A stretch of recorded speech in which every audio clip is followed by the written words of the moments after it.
So at the end of every single year, there's also has to be a downside to the whole thing as well. I already made my top 10 best films that I've watched during 2022. This is going to be my top 10 worst films that I've watched during 2022 as well.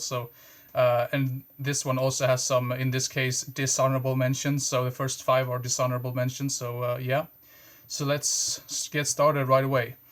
First up, we have dishonorable mention number one, so to say, Going Bananas from 1987 with Dom DeLuise. Bad, bad, bad, bad. Really annoying. Next dishonorable mention, Expert Weapon from 1993. I've grown to realize that most films that has Joe Estevez in it turns out to be really, really, really bad. So, and then we have the Lost. What's this even called? Of course, this doesn't say the English title. Lost Resort from 1994 with the two Coreys. Ugh.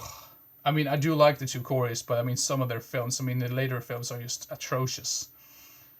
And then we have another two Coreys film, Busted from 1997, which is also directed by Corey Feldman. This just felt like a vanity project gone wrong, and I just despised it. Speaking of despising things, the next one I also really, really despised. The next honorable mention, the last dishonorable mention, sorry.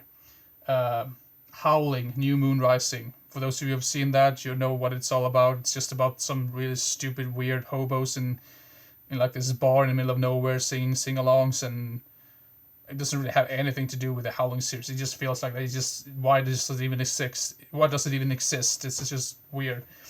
Anyway, now we come to the top 10 worst ones. First up at number 10, we have Where the Dead Go to Die, a film that tried so hard to be controversial and shocking, and it just doesn't work because all the animations looks absolutely awful and in every single way, and the voice acting really drew me nuts, especially the voice acting for the like the two main characters in these stories, like the main kid character who has a really like a really weird voice like that, and the voice for the demon dog. You would think, oh, that might be really interesting, and it's just like it's just like grunting while like throughout his dialogue, and you're like, just shut up, just go away. And I just despise that film. So yeah, Where the Dead Go to Die at number 10 from 2012. Stay away from that. It's just some pretentious bullshit, really.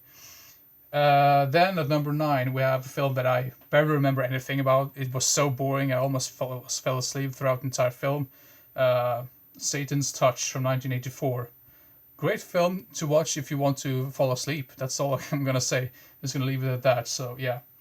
At number 8, we have a film which I think is a shot-on-video film. A film called The Brainsucker from 1988.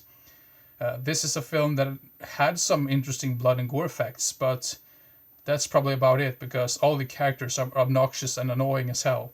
And awful, awful. And I mean, where's the comedy? It's stated on IMDb it's a horror comedy. Where is the comedy? I didn't laugh a single bit throughout this entire film. So, yeah.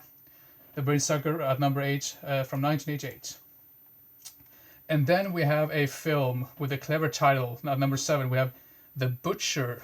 Terrible title. This film is from 2006. This felt like a low-rent Texas Chainsaw Massacre rip-off, knockoff in a way. It's just that it has really, really terrible characters. I mean, I just wanted every single character to die in this film. And the lighting is absolutely atrocious as well. You can barely see what's going on throughout the entire film. And you know you've made a really bad film if that's the case. So, yeah, The Butcher from 2006 at number 7. Awful, awful film.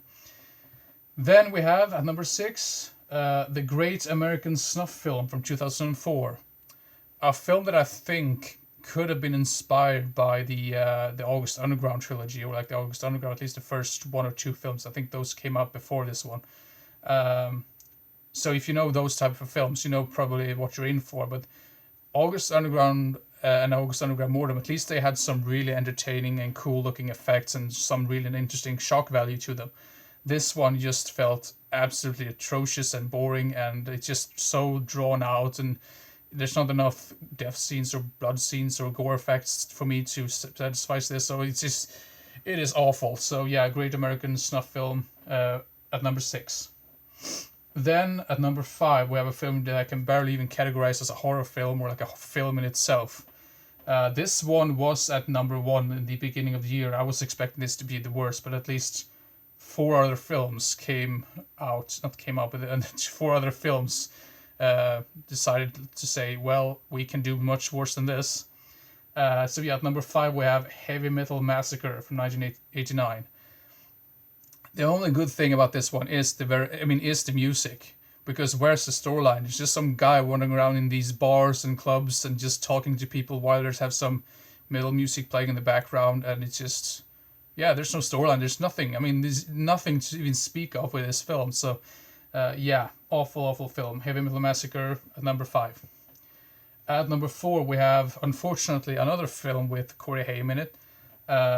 And I think this had something to do with the fact that this film was like made in the 90s, and then it just got shelved, or like they just didn't decide to finish it, and then some jackass thought, well, let's finish it in the mid 2000s or something. And the film is called Universal Groove from 2007. Once again, this is sort of feels like it's in the same category as the previous film, that it just feels like this is barely even a film, because there's so many sequences and scenes that doesn't make any sense, and there's not really any storyline to speak of. And that's probably the reason why, because yeah, like I said before, they just decided to stop making the film in the 90s, and then someone thought, well, let's make the whole film. Yeah, awful film. At number 3, we have a film which I didn't expect to be as sleazy as it was. I've come to realize the last 3 films on this particular list has a bunch of sleaze in them. And like I've probably told you before, I am a big fan of sleaze in general, but the thing is, if that just takes over your entire film, why even bother shoving so much into it? Because that just takes away for all the imagination, really. So, yeah. But anyway, at number 3, we have Bear Behind Bars from 1980. A women in prison film that I could barely even categorize as a women in prison film, because it just felt more like a softcore porno film. Yeah, it's absolutely atrocious. And when I watched this film, I was just looking at the clock throughout the entire film, like, when is this over? When is this over?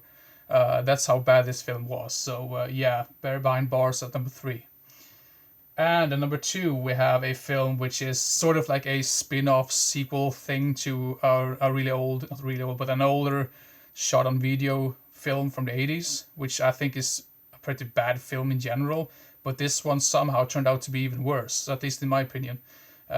So the film that was released in the 80s was called Black Devil Doll from Hell. This one came out in 2007, and this one is called Black Devil Doll. This is just weird puppet porno with awful music and racist jokes shoved into it. And I despised every single second of it.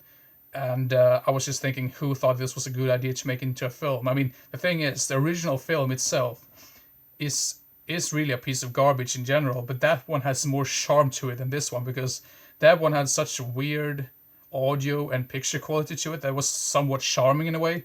This one had pretty good picture quality, but that takes away from some of the things that made the original one look interesting in the first place. And then again, this is just shoved with a bunch of sleaze and nothing else. It just feels like a weird puppet porno with racist jokes throughout the entire film. So yeah, I really despise this one. So yeah, Black Devil Doll at number 2. So then you might wonder, what could possibly be worse than racist puppet porno? Another another porn spoof thing, or whatever you want to call it. I actually sat down and wrote a review of this on IMDb because of how much I hated this particular film. So yeah, the film at number 1 we have You Only Live Until You Die from 1997. Oh boy, this one had me. I mean, when I watched this, I said to my friend, because I watched this with a friend, I said to my friend, I want to look up who directed this film, and I want to just punch him in the face. And the main actor in it, just his acting was awful, and his dialogue was just so forced, and whenever he opened his mouth, I'm like, just shut up and die. So yeah, that's just what I want to say about that particular character. It's James Bond. I mean, when you look up this film on IMDb, it looks like a James Bond like spoof or like comedy film, and that's the reason why we decided to watch this film in the first place.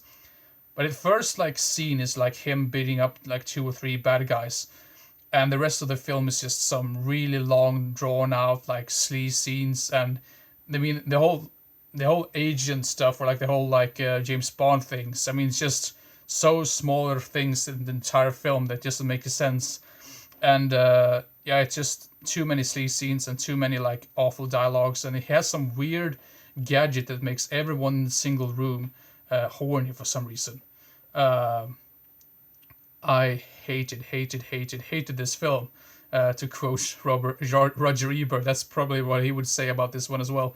But anyway, this is a film that it was quite a while since I saw a film where I actually became so incredibly angry when I watched it. I was just thinking, I mean, this is pretty close, not really, but almost in the same category as Hip Hop Hobos. Not Hip Hop Hobos, but Hip Hop Locos. Hip Hop Locos is still the very worst thing that I've ever seen, and this one came pretty darn close to that. So if you for some reason, if you still want to see this film, I don't understand why you would like to see this film, but I would just say stay away from this film if you value your life. So yeah. But anyway, that's my top 10 worst films of the year, 2022. Let's see if we get some more stinkers this year or some really good masterpieces this year. So we'll see how that goes. So not really sure what the next video is going to be about. Maybe another review video. I haven't made many review videos lately, and I haven't made any update video lately either. I think I have quite a few films that I need to show you. So, but anyway, keep your eyes open for the next videos, and yeah, see you next time. Bye bye.